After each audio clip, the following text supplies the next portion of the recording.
Film New York city में शुरू होती है, जिसमें एक साथ कई लोगों का इंट्रोडक्शन दिया जाता है।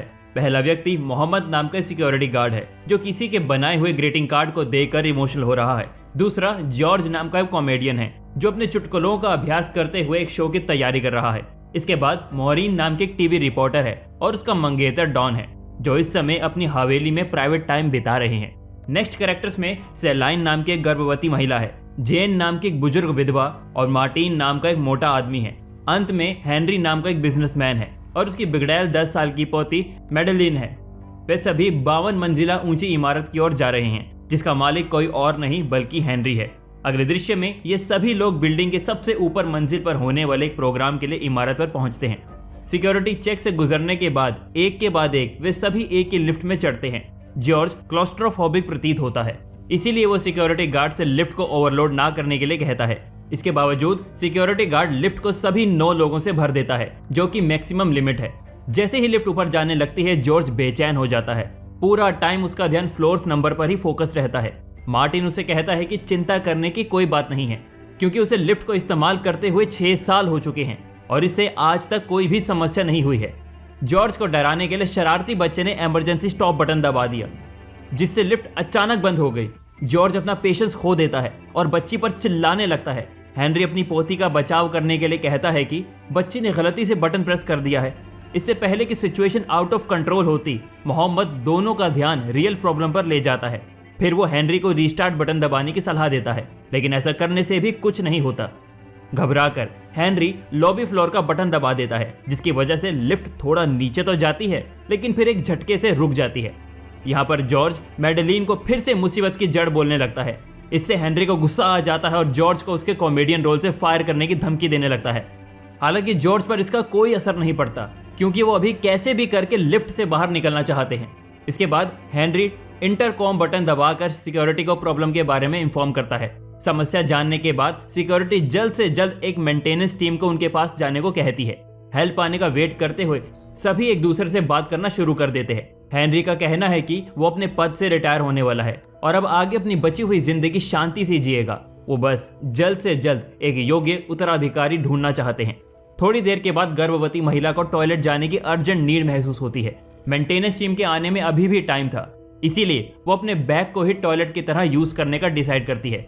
बाकी लोग आगे मुड़ जाते हैं, जबकि मार्टिन प्राइवेसी के लिए अपने कोट से सेलिन को कवर करता है। फिर बातचीत जेन पर शिफ्ट हो जाती है, जो अपनी दुख भरी कहानी सबके साथ शेयर करती है। उसने बताया कि उसके बेटे की पिछले साल इराक में मौत हो गई थी और उसके पति ने भारी फाइनेंशियल लॉस झेलने के बाद खुद की जान ले ली थी। जेन के पति ने हेनरी की कंपनी से कुछ शेयर खरीदे थे, लेकिन कुछ ही हफ्तों में उनकी वैल्यू में तेजी से गिरावट आई। वो हेनरी पर अपना गुस्सा दिखाते हुए उसे अपने पति की मौत का कारण बताती है। हेनरी का कहना है कि जीवन कभी कभी हमें बुरी सिचुएशन में लाकर खड़ा कर देता है, लेकिन हमें कभी इतना बड़ा कदम नहीं उठाना चाहिए जिससे सब और बिगड़ जाए।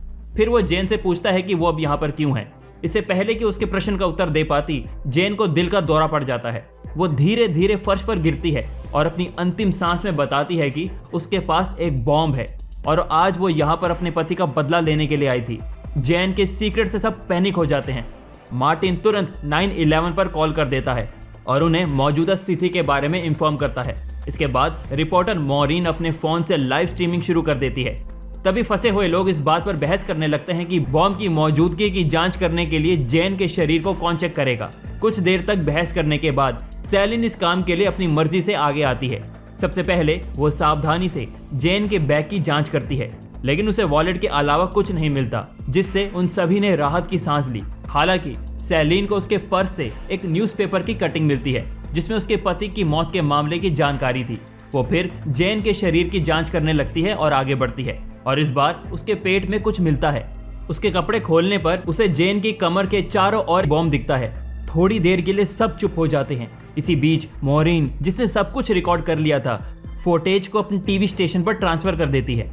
लंबे समय तक सहायता ना आने पर फंसा हुआ ग्रुप लिफ्ट से बाहर निकलने का खुद ही रास्ता ढूंढने लगता है। डॉन पहल करता है। वो छत पर लगे पैनल्स में से एक को तोड़ने की कोशिश करता है, लेकिन बदकिस्मती से उन्हें वहां केवल लाइट्स ही दिखाई देती हैं। बाहरी दुनिया में मॉरीन द्वारा रिकॉर्ड किए गए वीडियो फुटेज को पूरे देश में ब्रेकिंग न्यूज के रूप में दिखाया जा रहा है। बॉम्ब मेकर, जो जेन के लिए एक्सप्लोसिव डिवाइस बनाने के लिए जिम्मेदार है, न्यूज देखने के बाद बहुत चिंतित दिखता है। इसी बीच फंसे हुए लोग जबरदस्ती लिफ्ट खोलने की कोशिश करते हैं। ऐसा करने पर उन्हें एक ऊपर छोटा सा ओपनिंग भाग दिखाई देता है जिसमें से डॉन बाहर निकलने का ट्राई करता है। हालांकि कोई फायदा नहीं हुआ क्योंकि ओपनिंग बहुत ही छोटी थी। इसके बाद वो जेन की छड़ी से बाहर लिफ्ट बटन तक पहुंचने की उम्मीद में अपना हाथ पूरी तरह फैलाता है। वो बटन तक पहुंचने ही वाला होता है, लेकिन उसी समय मैडेलिन तेजी से अंदर से कंट्रोल पैनल के कई सारे बटन दबा देती है, जिसकी वजह से लिफ्ट के ब्रेक खराब हो जाते हैं और लिफ्ट कई फ्लोर तक नीचे गिर गई। शैतान बच्चे की इस वजह से डॉन ने इस हादसे में अपना हाथ गंवा दिया और कैबिन में पूरी तरह से अंधेरा हो गया। लाइट वापस आने पर सभी एक भयानक दृश्य देखते हैं। डॉन की बांह फट चुकी थी और हेनरी का माथा गहरे घाव से कट गया था। तेजी से एक्शन लेते हुए मोहम्मद ने डॉन की कटी हुई बांह को एक टाई से बांध दिया ताकि खून बहना रुक जाए। वहीं दूसरी ओर जिस व्यक्ति ने बॉम्ब बनाया था वो 8 लोगों के जीवन को खतरे में डालने के लिए बुरा महसूस करने लगा था। इसीलिए वो अपने गलत कामों को कबूल करने के लिए वो मीडिया को अप्रोच करता है। उसने बताया कि जेन का मृत बेटा उसका करीबी दोस्त था और अपने दोस्त का एहसान चुकाने के लिए उसने जेन के कहे अनुसार बॉम्ब बना दिया। इसके अलावा उसने खुलासा किया कि बॉम्ब में अत्यधिक घातक एक्सप्लोसिव कंपोनेंट्स हैं और अनुमान है कि अगले 10 मिनट में फट जाएगा। फंसे हुए लोग इस कन्फेशन को देखकर जीने की सारी उम्मीद खो देते हैं। हालांकि जॉर्ज ने एक बार और दरवाजा खोलने का सुझाव दिया, इस पॉसिबिलिटी पर कंसीडर करते हुए कि हाल ही में लिफ्ट कुछ फ्लोर नीचे आई है तो बाहर निकलने के लिए जगह बन गई होगी। सभी उसकी बात मानकर एक बार फिर दरवाजा खोलने की कोशिश करते हैं। थोड़ा दरवाजा खोलने पर वो देखते हैं कि अब की बार तो ओपनिंग पहले से भी कम है। जॉर्ज अभी भी हार मानने को तैयार नहीं है। वो कहता है कि अगर जान बचानी है तो उन्हें जल्द से जल्द बॉम्ब को जेन की बॉडी से अलग करके लिफ्ट से बाहर फेंकना होगा और इसके लिए उन्हें बॉडी को डिसमेंबर करना होगा। इसके बाद जॉर्ज पूछता है कि क्या किसी के पास कोई शार्प चीज है, जिस पर मोहम्मद उसे एक छोटा चाकू देता है। हालांकि जब काम करने का समय आया तो जॉर्ज की हालत बुरी हो गई।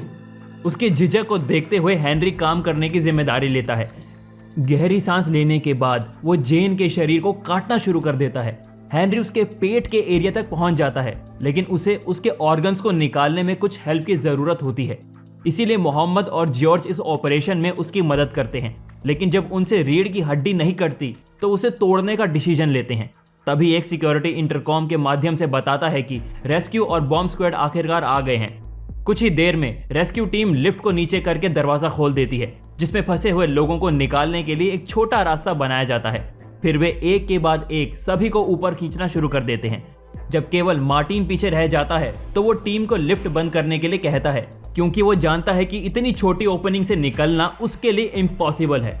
दूसरी ओर जॉर्ज मार्टिन को बचाने के लिए रेस्क्यू टीम को लिफ्ट को दूसरी मंजिल पर जल्दी से उतारने के लिए कहता है। हालांकि घड़ी में केवल कुछ ही मिनट बचे थे, इसीलिए ना चाहते हुए भी उन्होंने लिफ्ट का दरवाजा बंद कर दिया, जिससे मार्टिन जैन की लाश के साथ अंदर रह गया। वो बेचारा अपनी मौत को पास में देखकर लगातार रोता रहता। इस दुखद घटना के बाद डॉन को इमीडिएटली हॉस्पिटल ले जाया गया, जबकि जॉर्ज और मोहम्मद एक साथ बैठे राहत की सांस लेते हैं। ऐसी ही वीडियोस देखने के लिए वीडियो को लाइक और चैनल को भी सब्सक्राइब करें। Thanks for watching.